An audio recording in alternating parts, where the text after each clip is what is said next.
Welcome to your third lecture for Unit 1. Before we get started, there's a few housekeeping things that I want to get through. When you are in your team, we're in Channel 1, you will see that the Week 4 outline has been posted. When we pop that open and it downloads, you will see a couple of pieces here that I want to make sure we notice as we're watching this. As I said before, this is just a weekly outline. You don't have to stick to it, but I do recommend, especially on weeks like this where there's a little bit heavier of a workload, that you do stick to the weekly outline. So you can see on Monday, you should be watching this lecture video. Tomorrow, Tuesday, you should be doing the Federalist paper and the evaluation. Then Wednesday, we have class together.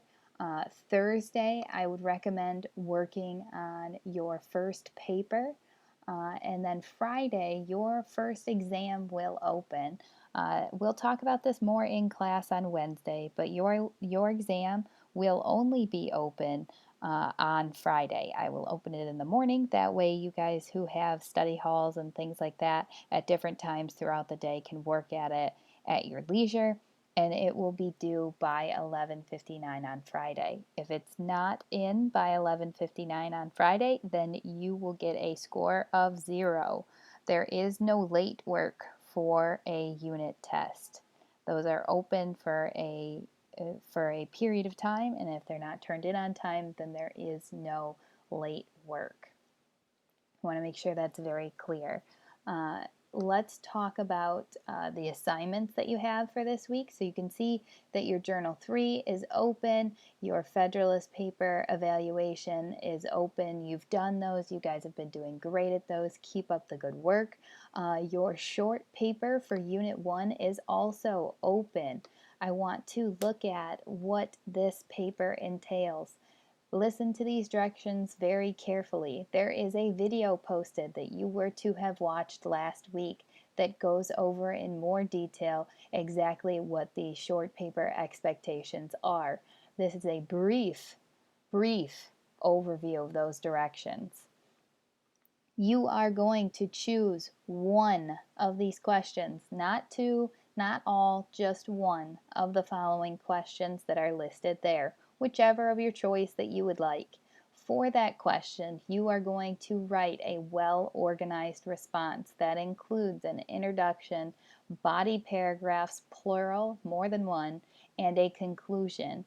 If you cite any work in your essay, you must create a citation. Make sure that you are writing from 350, no less than that. Any less than that will not be able to score above a D paper. 350 words to 700 words, no more than 700. I will not read past 700 words. Please refer to the attached rubric, which you can see here. The rubric is outlined for you. This tells you exactly what I'm looking for in a thesis introduction, in your body content structure, in your conclusion, for your source usage, for your citation, and for your grammar and sentence structure. Make sure you read this over, pay attention to the point structure, and any questions regarding the rubric or the questions, please let me know. Please read those directions very carefully. When we look at all three of your assignments, notice that they're all due October 2nd, October 2nd, October 2nd, which is Friday.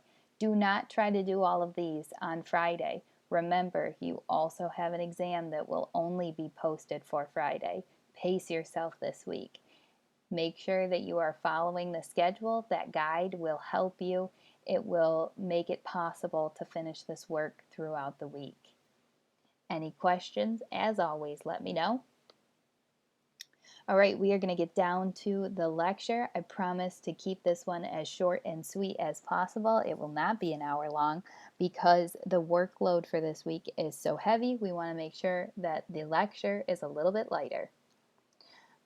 When we look at the different pieces of the Constitution is also referred to as a bundle of compromises because there were many problems when we started to come together as 13 states, 13 different states, and begin to form one government that would work for all 13 states. So we had to make compromises because not everybody thought the same. The first compromise that we are looking at is going to be made between the large and small states. These two different states had different expectations on how representation would be formulated under the new Congress that we had created. You have to kind of erase from your brain what we know of the legislative branch right now and think about at the very beginning when they were writing what the legislative branch would look like, how many houses there would be, and how we determine what representation looks like in each. That thought process had to consider the different makeups of all 13 different states. So you're going to have two proposed plans here. One is going to be the large state plan, which is also referred to as the Virginia plan, and one, the small state plan, also referred to as the New Jersey plan. The Virginia plan is going to ask for a House in Congress that is explicitly based on its representation is based on population. That makes sense. If you're a bigger state, you have theoretically a bigger population, and you would want that bigger population to decide how representation is calculated. Now, it's the exact opposite for the New Jersey plan or the small state plan. These small states knew that they would lose power if the only way we calculated representation in the legislature was on population. So they said we should be represented equally. All states should have an equal number of representatives in the government, and that's that. So when we're looking at these two proposed plans and we look at what compromise was made, it just makes sense. This compromise is going to be proposed by Roger Sherman, and he is going to state that we should have a bicameral legislature. A bicameral legislature. And the bicameral legislature says that we should have two houses in Congress, which we know that's what we have, and those two houses should base representation differently. You will have one house that is based on population, which is going to be your House of Representatives, and you are going to have one that is based on which is based equally, which is going to be the Senate. So this compromise, referred to as the Great Compromise, gives us the bicameral legislature taking exactly what these two plans proposed and saying, instead of just having it one way or the other, we can have it both ways. And we'll have two houses in Congress. And we call this the Great Compromise. The second compromise that you need to be aware of has to do with who counts towards that population. So we do have in the beginning of the country this question of how would slaves factor into this count of the population. Now, at the time that we're writing the Constitution, slaves had never been considered people. They were not able to vote or participate in the government in any way. So the view then was in many states that if they are not voting, then how do we calculate them towards the population that is voting, that does have a voice in the government, and how do we go about saying they count, they don't count, what is this median ground? Now, the only reason in the beginning of the nation we don't see states who are anti-slavery pushing to get rid of slavery is because they were very well aware that if we wanted to have the United States, we needed to put the issue of slavery on the back burner.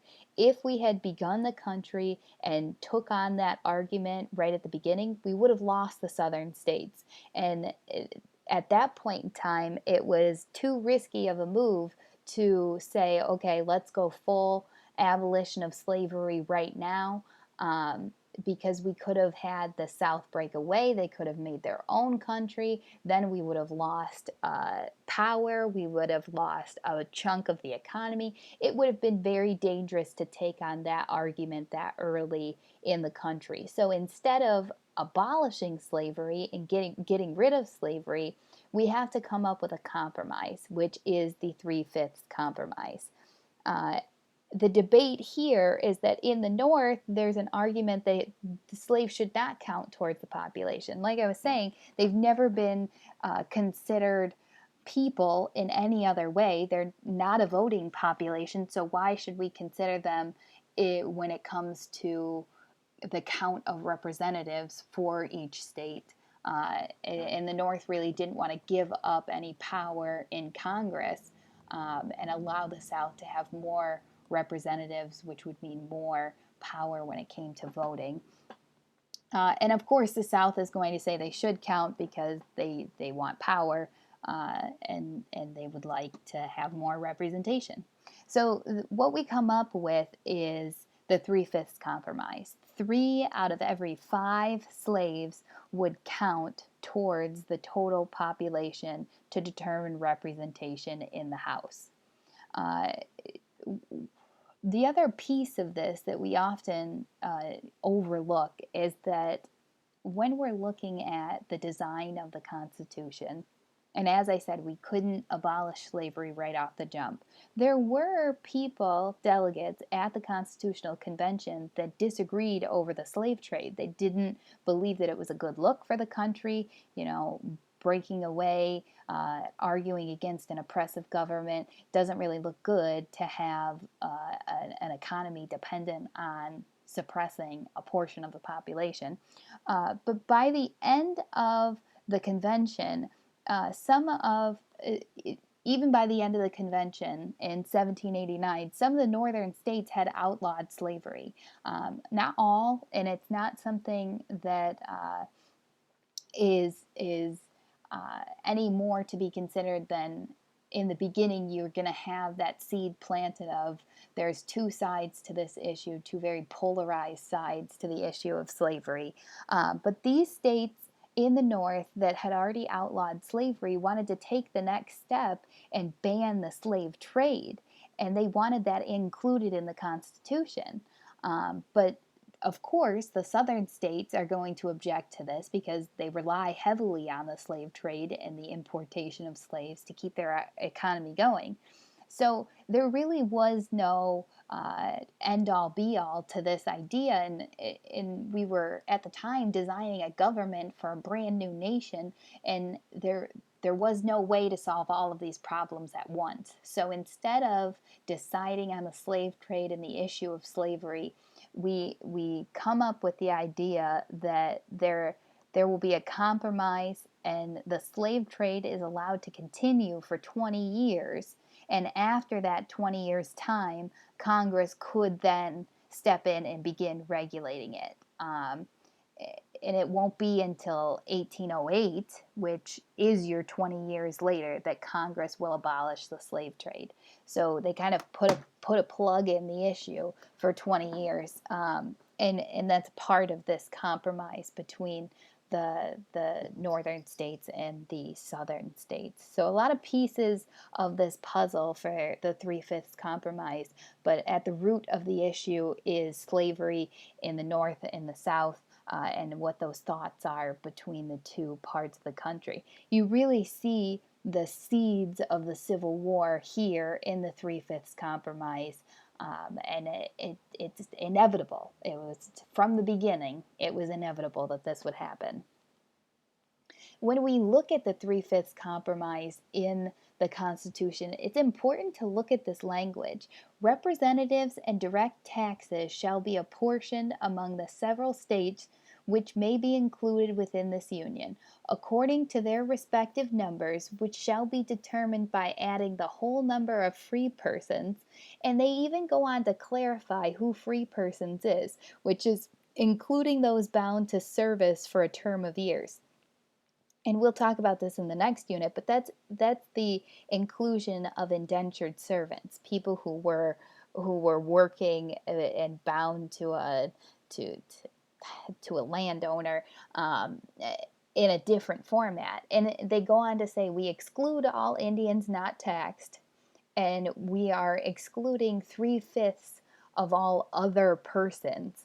And that's where you see slavery written right into the Constitution. That, plus the fact that we allowed the slave trade to continue for the first 20 years of our new nation, writes it right in there.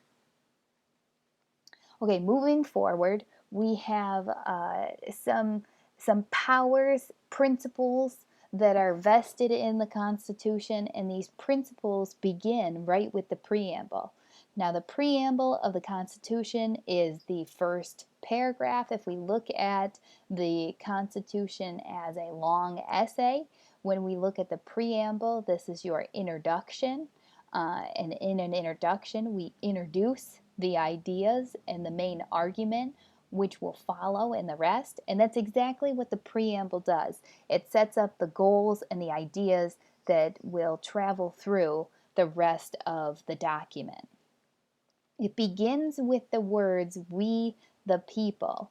And this, we the people, is an indication that everybody in the whole United States, gives the power to the government to effectively run this country. And that idea that the people surrender power to the government to allow the government to govern is popular sovereignty. This is a very important term. I cannot stress this enough. Popular sovereignty. And where we see it is we, the people, we all together give the government the ability to. And when we look at the preamble, we, the people of the United States, in order to form a more perfect union, so they're saying we came together and know that in order to form a perfect government, a good place to live, to establish justice, to ensure peace at home, which is domestic tranquility, to provide a national security, the common defense, promote the general welfare and secure the blessings of liberty. So to promote a healthy environment, to secure the civil rights of the people, to ourselves and posterity is our friends and family, do ordain and establish, give up this Constitution for the United States of America. So that first paragraph right there is saying we all recognize that in order to get what we want, which is peace, security, and a happy place to live, that we have to establish this Constitution, which is a government that will effectively govern the people. Federalism is another principle of the Constitution. Federalism, to be defined, is the separation of power between the federal government and the state government. So the separation of power between the federal government and the state government. And this is very important because this allows for a dual system of government to operate at the same time while awarding specific powers to one and the other. This is not separation of powers. Separation of powers is the division of power between the three branches of government. That's not the same thing. Federalism is the division of power between the federal government and the state government, which happen at the same time. They concurrently act. There are certain powers that belong to just the national government and just the state government. There is only one national government, one, but there are 50, because we have 50 states, separate state governments.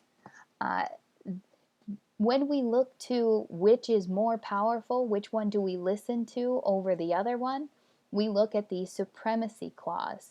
The Supremacy Clause declares that the federal government power, the federal laws and treaties, are the supreme law of the land. So if you're thinking which one supersedes the other, it is the federal government that we look to in those scenarios.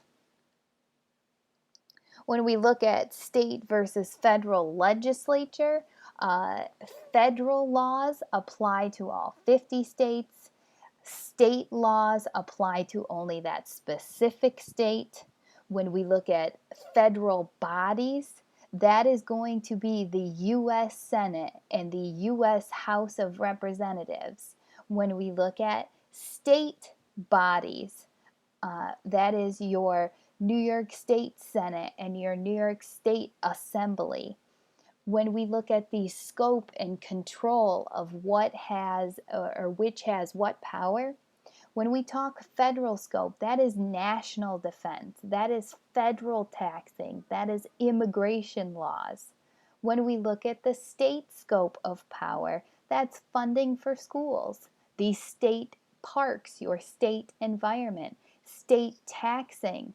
Uh, so there is a difference here between the state legislature and the federal legislature.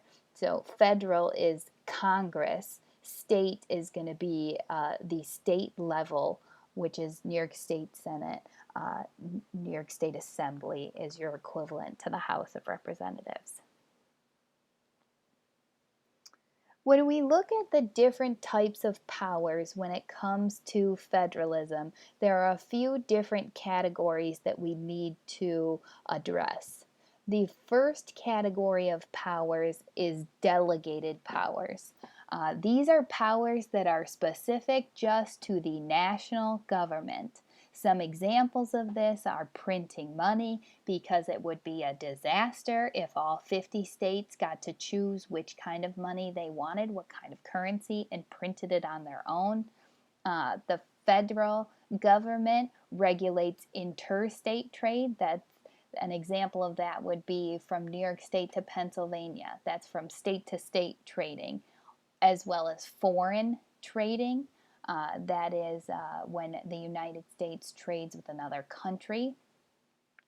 The federal government, national government, declares war.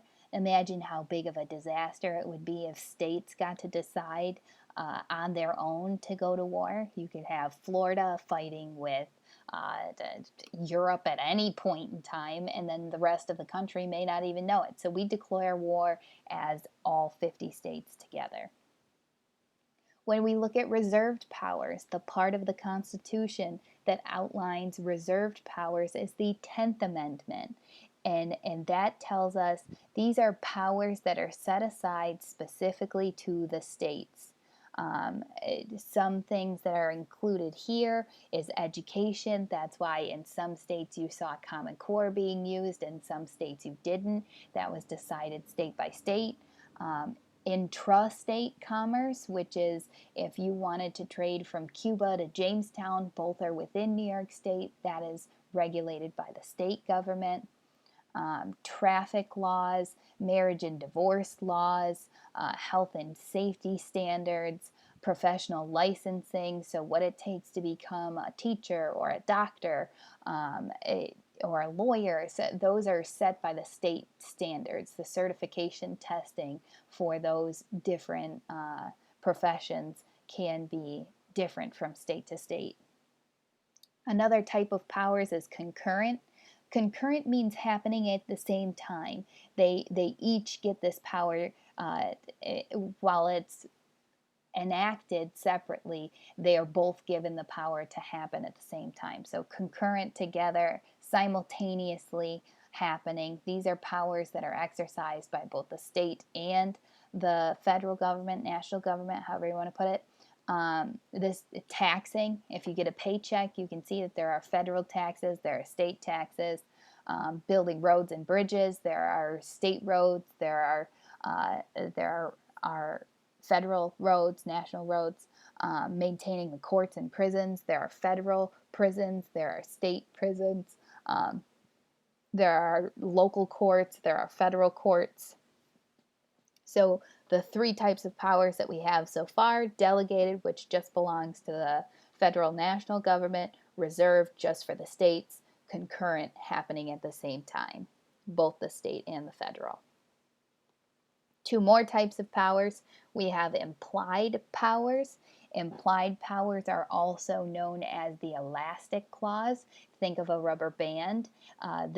This type of power is also known as the necessary and proper clause because it is very stretchy, it's very flexible. In the Constitution, it literally says the Congress shall have power to make all laws which shall be necessary and proper for carrying into execution the foregoing powers and all other powers vested in this Constitution in the government of the United States or in any department or officer thereof. So what it's saying is, while the Constitution says these are the powers of the federal and state governments, we do have a clause here that says you can kind of stretch. That's why we call it elastic. You can kind of stretch and bend these words to best suit the needs of the time, necessary and proper. They didn't make a specific list of laws that can and can't be passed by Congress. They didn't make a specific list down to the very details of what laws can be made by the state government. And there is some flexibility to the powers that we just reviewed on the last slide, and that's because of the implied powers, the elastic clause. Now, the last set of powers is denied powers. This one's the easiest to remember. This introduces the concept of a limited government. So we are limiting the powers of the government with denied powers. And this is specific powers which the Constitution does not allow or forbids of the federal government, of the state government, explicitly stating this is what you cannot do. One of the biggest ones is the suspension of habeas corpus. Habeas corpus details your due process rights. When you look at the Bill of Rights, some of those are the right to a speedy trial, the right to a trial by jury, your right to be innocent until proven guilty. So these ideas of habeas corpus are meant to always be accessible to us. The government is not supposed to ever in any situation go against the rights of habeas corpus. But remember that, because there will be a couple points throughout the year where we see that is not listened to, and in fact it was taken away. But denied powers strictly forbidden for the government to take away. Let's go on to the last little pieces of the Constitution. So as I just mentioned, the elastic clause, or implied powers, that gives the national government the ability to expand or stretch its powers under the necessary and proper clause. This makes it possible for the government to carry out the delegated powers as there are changes over time. So it makes us able to apply the Constitution as conditions dictate. And the biggest thing that I cannot stress to you enough with the elastic clause and with implied powers is that it allows for change over time. We are not the same people as we were under the original writers of the Constitution. We have changed. The Constitution needed to evolve with us and be a living document, and the elastic clause allows for that to happen.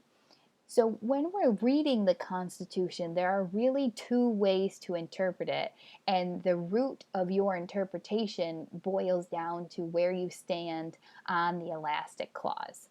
So if we look at strict constructionists, their beliefs are going to be that you should read the Constitution as it was written. If the Constitution does not specifically state that you are allowed to do it, then it is forbidden.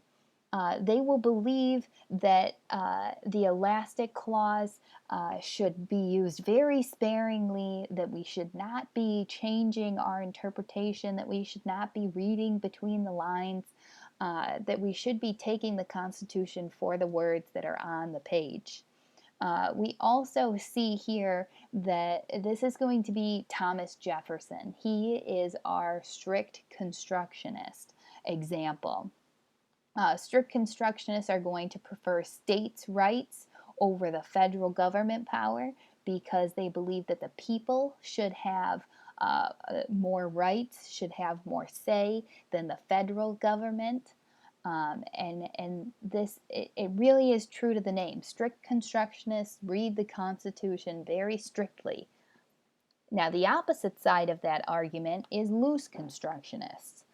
Loose constructionists are going to believe that you should interpret the Constitution to fit the scenario that you're in, that there is quite a bit of wiggle room, and you should use the elastic clause to apply the Constitution to best fit the needs of the society that you're looking at. It should be broadly interpreted, loosely interpreted. And this is my favorite way to remember this. And I feel like we've all said this from time to time. Well, you didn't tell me not to, so I assumed I could. And that's exactly the way the loose constructionists are. The Constitution does not forbid it, then it's permitted. And Alexander Hamilton is going to be your example of the loose constructionists. The loose constructionists are going to favor the federal rights, the federal government rights over the states' rights, believing that they should enhance the power of the federal government when possible. Now, we've already seen the unwritten Constitution, and the example that we saw is the cabinet when we talked about that. But when we define the unwritten Constitution, it is the American government practices and institutions that are strictly based on custom and traditions, but were not explicitly mentioned or directly written anywhere in the Constitution. So we see here historians not really coming up with a creative name when it comes to naming these customs and traditions that we just do. It's not written, so we call it the unwritten Constitution. Many of the pieces of the unwritten Constitution come from precedents meaning examples, set by George Washington. Do not get this confused with the elastic clause or with implied powers. That's not what this is. These are just traditions that were set, that we follow because they worked. Examples of the unwritten Constitution. First and foremost, political parties. If we look at George Washington's farewell address and we say, let's listen to exactly what the first president was saying on his way out the door. He says, however, political parties may now and then answer popular ends, so they may address what the people are thinking. They are likely, in the course of time and things, to become potent engines. So he realized they would evolve and become stronger. By which cunning, ambitious, and unprincipled men will be enabled to subvert the power of the people.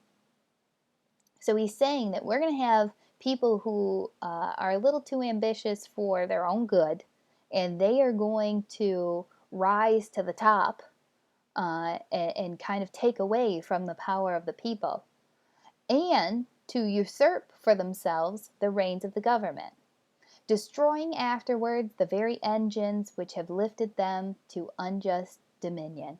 So they're saying they may forget where they come from, that political parties could kind of make us lose sight of the reason that we're there, the reason that we do what we do if we're politicians. So this is George Washington's warning of political parties. But political parties were never written into the Constitution. They're nowhere to be found. It is something that we have developed over time, and it is something that we see very much so today. And we'll talk about this more in class, but it's something that we see very much so today that has torn apart the country, and kind of pitted us against each other. When we look at other examples of the Constitution, we are going to see that it includes the presidential cabinet, which we said the other day. We looked at that. It is also going to include the idea of judicial review. Judicial review comes from the court case Marbury versus Madison. It does not come from the Constitution. It was never written in there. Congressional committees was not written into the Constitution, but it is something that has become monumental in the lawmaking process. These are those groups that we talked about in Congress that are used to uh, evaluate and kind of polish up the bills that are presented from Congress to the president. And the other piece that is not in the Constitution is the idea of the filibuster. Filibuster has become kind of a technique used in the Senate, and it's used in the Senate because there were no explicit time restraints put on senators when they step up to debate um, amendments, bills, other pieces that come before the Senate. There's no time limit that they can get up there and talk. Nothing in the Constitution puts a limit on it. Now, you can imagine that over time, this has become an issue because there's only so much time where Congress is in session. And if somebody really wants to run the clock out and not allow for the rest of the pieces of legislation to be presented in Congress, they will filibuster. You can do anything you want. At one point in time, we saw someone read from the phone book to stop the Senate from proceeding past where they were or what they were discussing. The idea of cloture has been proposed to stop filibustering. What this is the process to uh, end the debate. You need 16 senators to initiate it, and then you need a vote of 3/5 of the senators to actually invoke this proposal, to amend the rules. Um, the primary effect here is that when initiating this idea, you would put a time limit on the end of the debate, and that time limit can be 30 hours, and then they would have to move on. So there is a way to end the filibuster, but it's not as quick and easy. Quicker than allowing someone to just run the clock down, though. All right, and that leads us to the short paper, which you guys can see is posted in your teams. The one last piece that I want to show you before we part ways. In Unit 1 in Files, you are going to see that your study guide is posted. This study guide is a list of terms and concepts and principles that you will see come up on your test. Please use this to study. You will not be able to use this on your test, but this will help you prepare for that time. Any questions, please let me know. Shoot me an email, shoot me a chat on Teams. I am here.